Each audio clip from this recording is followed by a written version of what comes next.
जय माता दी दोस्तों, शुभ नवरात्रि। दोस्तों, हमारा नवरात्र का तीसरा दिन चंद्रघंटा माता का दिन होता है। नवरात्र के तृतीया तिथि में देवी के तीसरे स्वरूप अर्थात तृतीय स्वरूप चंद्रघंटा का दर्शन और पूजन का विधान शास्त्रों में बताया गया है।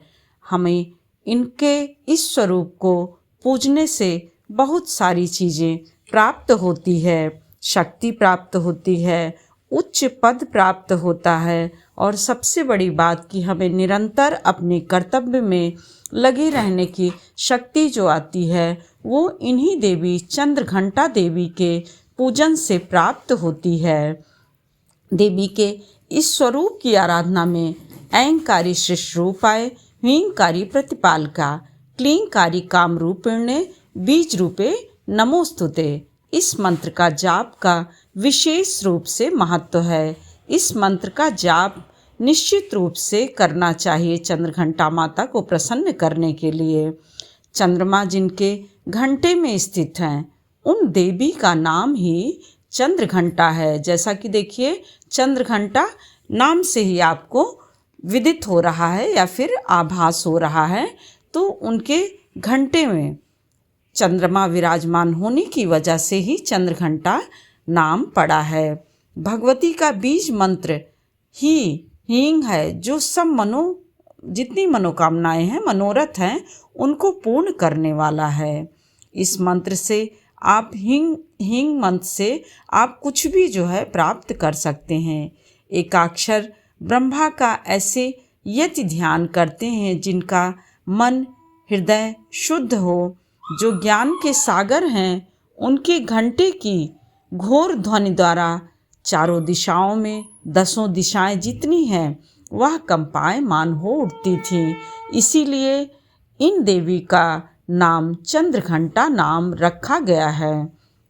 असुरों के हृदय को विदीर्ण करने वाले यानी उनको हर तरह से नष्ट करने वाले इस देवी के स्वरूप का विशेष रूप से स्तवन मात्र से, पूजन मात्र से ही मनुष्य सारे भय से मुक्ति प्राप्त कर लेता है। शक्ति प्राप्त करने की जो भी मन में इच्छा होती है वह इन्हीं देवी के पूजन से प्राप्त किया जा सकता है।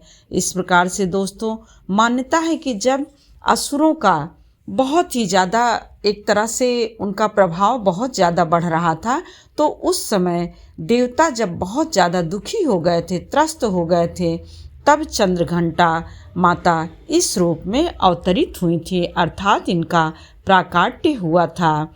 असुरों का संहार करने वाली यह देवी देवताओं को सभी संकट से मुक्त करने वाली हैं और सभी संकट से छुटकारा दिलाने वाली हैं, अर्थात जो भी उनके संकट हैं उनसे वह बहुत ही दूर ले जाती हैं। कहते हैं कि इस दिन यानी तीसरे दिन, नवरात्र के तीसरे दिन अगर 4 वर्ष की कन्या का पूजन किया जाए और भगवती की उपासना किया जाए तो यह बहुत ही पुण्यदायी और बहुत ही उन्नतिदायक और अपने कर्तव्य पे प्रशस्त रहने की शक्ति प्रदान करता है।